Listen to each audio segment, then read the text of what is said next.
नमस्कार दोस्तों, आपको हमारे चैनल पर स्वागत है। आज हम इस वीडियो में बताएंगे कि मंत्रों से संचालित होने वाले ये हैं दिव्यास्त्र। मंत्र साध लिए तो शक्तिशाली बन जाओगे। तो इसे जानने के लिए वीडियो को अंत तक बने रहे और चैनल पर नए हैं तो कृपया चैनल को सब्सक्राइब करें। आइए जानते हैं। वेदों में 18 युद्ध कलाओं के विषयों पर मौलिक ज्ञान अर्जित है। प्राचीन वैदिक काल में आज के सभी तरह के आधुनिक अस्त्र शस्त्र थे। इसका उल्लेख वेदों में मिलता है। उस काल की तकनीक आज के काल से भिन्न थी, लेकिन अस्त्रों की मारक क्षमता उतनी ही थी जितनी कि आज के काल के अस्त्रों की है। हालांकि ये किस तकनीक से संचालित होते थे, ये शोध का विषय हो सकता है, लेकिन ये तो तय था कि वे सभी दिव्यास्त्र मंत्रों की शक्ति से ही संचालित होते थे। अब सवाल यह उठता है कि कैसे। दो प्रकार के संहारक होते हैं, अस्त्र और शस्त्र।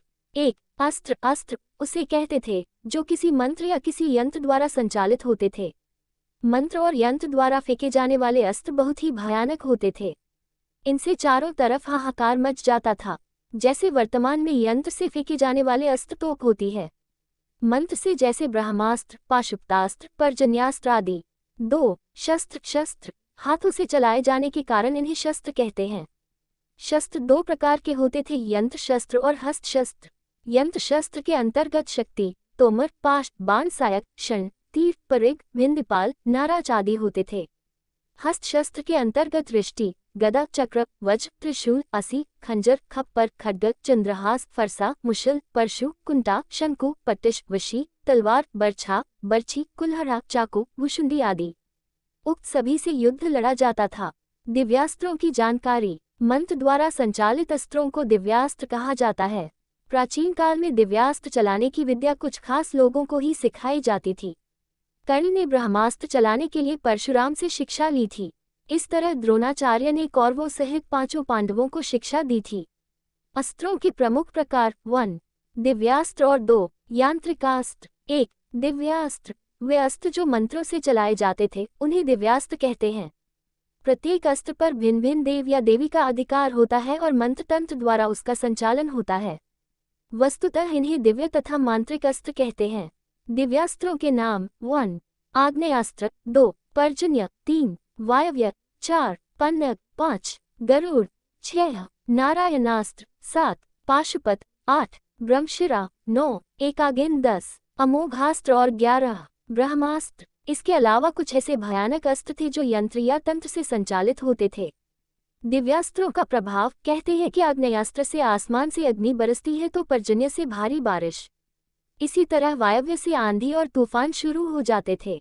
सभी अस्त्र शस्त्रों का प्रभाव इतना घातक था कि संपूर्ण युद्ध स्थल का वातावरण भयावह हो जाता था। इनसे बचना मुश्किल ही होता था। जो इन अस्त्रों की कार जानता था वही बच सकता था। कैसे दिव्यास्त्रों को साधा जा सकता है? इसके लिए बहुत कठिन तप करना होता है। सर्वप्रथम पर व्रत, उपवास, ध्यान आदि करके मन को काबू में करने 5 इंद्रियों को संचालित करने की शक्ति अर्जित की जाती है। जो व्यक्ति एकचित हो जाता है वही दिव्यास्त्र को प्राप्त करने की क्षमता रखता है। प्रत्येक शस्त्र पर भिन्न भिन्न देव या देवी का अधिकार होता है और मंत्र, तंत्र और यंत्र के द्वारा उसका संचालन होता है। मंत्रों के बारे में महादेवेन कीलितम में लिखा है कि आपके अंदर योग्यता, पात्रता और पवित्रता है तो मंत्र का प्रयोग आप कर सकते हैं, अन्यथा नहीं। ब्रह्मास्त्र क्या है? ब्रह्मास्त्र अचूक अस्त्र है जो शत्रु और उसके पक्ष का नाश करके ही छोड़ता है। इसका प्रतिकार दूसरे ब्रह्मास्त्र से ही हो सकता है, अन्यथा नहीं। महर्षि वेदव्यास लिखते हैं कि जहां ब्रह्मास्त्र छोड़ा जाता है वहां 12 वर्षों तक पर्जन्य वृष्टि, जीव जंतु, पेड़ पौधे आदि की उत्पत्ति नहीं हो पाती। इसका मतलब ये कि यह परमाणु बम जैसे है। रामायण काल में भी परमाणु अस्त्र छोड़ा गया था और महाभारत काल में भी।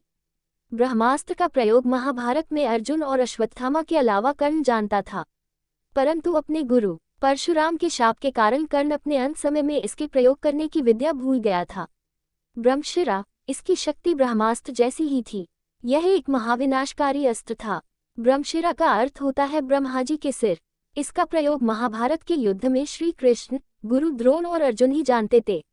अश्वत्थामा भी इसका प्रयोग करना जानता था, लेकिन वह इसको वापस लेना नहीं जानता था। युद्ध के अंत में उसने क्रोधवश ये चला दिया था। जवाब में अर्जुन ने भी अश्वत्थामा पर ब्रह्मशिरा का प्रयोग कर दिया। परंतु बाद में जब ऋषि मुनियों ने अर्जुन एवं अश्वत्थामा को समझाया कि इन दो महाविनाशकारी अस्त्रों के आपस में टकराने से पृथ्वी में प्रलय आ जाएगी, तब अर्जुन ने इसे वापस ले लिया। कुंती अश्वत्थामा ऐसा नहीं कर पाया और उसने इस अस्त्र को अर्जुन की पुत्रवधू उत्तरा के गर्भ की ओर मोड़ दिया।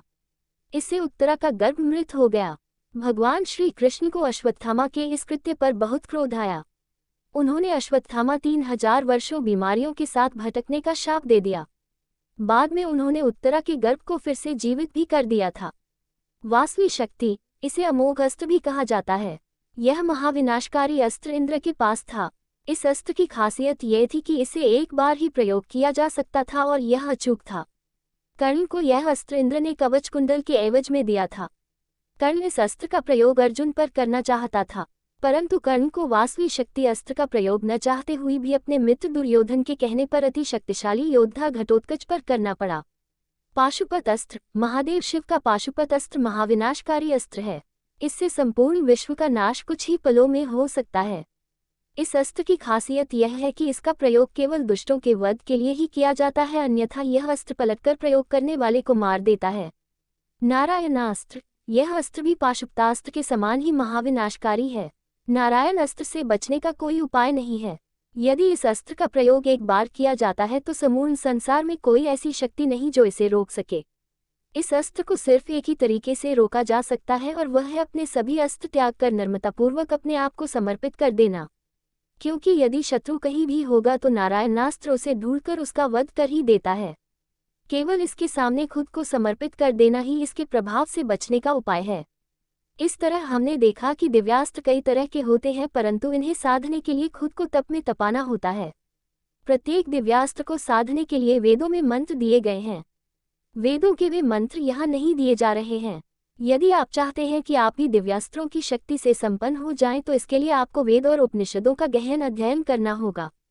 शस्त्र क्या होते हैं? शस्त्र हाथों से चलाए जाने के कारण इन्हें शस्त्र कहते हैं। शस्त्र दो प्रकार के होते थे, यंत्र शस्त्र और हस्त शस्त्र। उस काल में युद्ध के दौरान शरीर के विभिन्न अंगों की रक्षा का उल्लेख भी मिलता है। उदाहरणार्थ शरीर के लिए चर्म तथा कवच का, सिर के लिए शिरस्त्राण और गले के लिए कंठत्राण इत्यादि का। शस्त्र के सामान्य भाग: 1. काटने वाले शस्त्र जैसे तलवार, परशु आदि। 2. भोंकने वाले शस्त्र जैसे बर्छा, त्रिशूल आदि। 3. कुंद शस्त्र जैसे गदा, लठ आदि। यंत्र शस्त्र के अंतर्गत शक्ति, तोमर, पाश, बाण, सायक, शन, तीर, परिघ, भिंदपाल, नाराज आदि होते थे। हस्त शस्त्र के अंतर्गत रिष्टि, गदा, चक्र, वज्र, त्रिशूल, असी, खंजर, खप्पर, खड्ग, चंद्रहास, फरसा, मुशल, परशु, कुंटा, शंकु, पट्टिश, वशी, तलवार, बर्छा, बर्छी, कुल्हाड़ा, चाकू, भुशुंडी आदि। उक्त सभी से युद्ध लड़ा जाता था। अस्त्र क्या होते हैं? अस्त्र उसे कहते थे जो किसी मंत्र या किसी यंत्र द्वारा संचालित होते थे। मंत्र और यंत्र द्वारा फेंके जाने वाले अस्त्र बहुत ही भयानक होते थे। इनसे चारों तरफ हाहाकार मच जाता था। जैसे वर्तमान में यंत्र से फेंके जाने वाले अस्त्र तोप होती है। अस्त्र के सामान्य भाग: 1. हाथ से फेंके जाने वाले अस्त्र जैसे भाला, त्रिशूल आदि। 2. वे अस्त्र जो यंत्र द्वारा फेंके जाते हैं जैसे बाण, गुलेल आदि। 3. वे अस्त्र जो मंत्र या तंत्र द्वारा फेंके जाते हैं जैसे नारायणास्त्र, पाशुपत, ब्रह्मास्त्र आदि। यजुर्वेद के उपवेद धनुर्वेद में अस्त्र और शस्त्रों के संबंध में विस्तार से बताया गया है। अस्त्र शस्त्रों के संबंध में धनुर्वेद, धनुष्चंद्रोदय और धनुष प्रदीप इन 3 प्राचीन ग्रंथों का अक्सर जिक्र होता है। अग्नि पुराण में धनुर्वेद के विषय में उल्लेख किया गया है कि उसमें अस्त्रों के प्रमुख 4 भाग बताए गए हैं। 1. अमुक्ता, 2. मुक्ता, 3. मुक्ता मुक्त और 4. मुक्त सनिवृत्ति। अमुक्ता को शस्त्रों की श्रेणी में रखा गया है। ये वे शस्त्र होते थे जो फेंके नहीं जा सकते थे। अमुक्ता के 2 प्रकार हैं। 1. हस्त शस्त्र, हाथ में पकड़कर आघात करने वाले हथियार जैसे तलवार, गदा आदि। 2. बाहुयुद्ध, नी शस्त्र होकर युद्ध करना। तारांकन मुक्ता को अस्त्रों की श्रेणी में रखा गया जो फेंके जा सकते थे। मुक्ता के 2 प्रकार हैं। 1. पानी मुक्ता, अर्थात हाथ से फेंके जाने वाले अस्त्र जैसे भाला, और 2. यंत्र मुक्ता, अर्थात यंत्र द्वारा फेंके जाने वाले अस्त्र जैसे बाण जो धनुष से फेंका जाता है। मुक्ता मुक्त, हाथ में पकड़कर किंतु अस्त्र की तरह प्रहार करने वाले शस्त्र जैसे कि बर्छी, त्रिशूल आदि। अर्थात वे शस्त्र जो फेंककर या बिना फेंके दोनों प्रकार से प्रयोग किए जाते थे। मुक्त सनिवृत्ति, वे शस्त्र जो फेंक कर लौटाए जा सकते थे, जैसे चक्र आदि। वीडियो अच्छा लगता तो कृपया वीडियो को लाइक शेयर और चैनल पर नए हैं तो कृपया चैनल को सब्सक्राइब करें। धन्यवाद।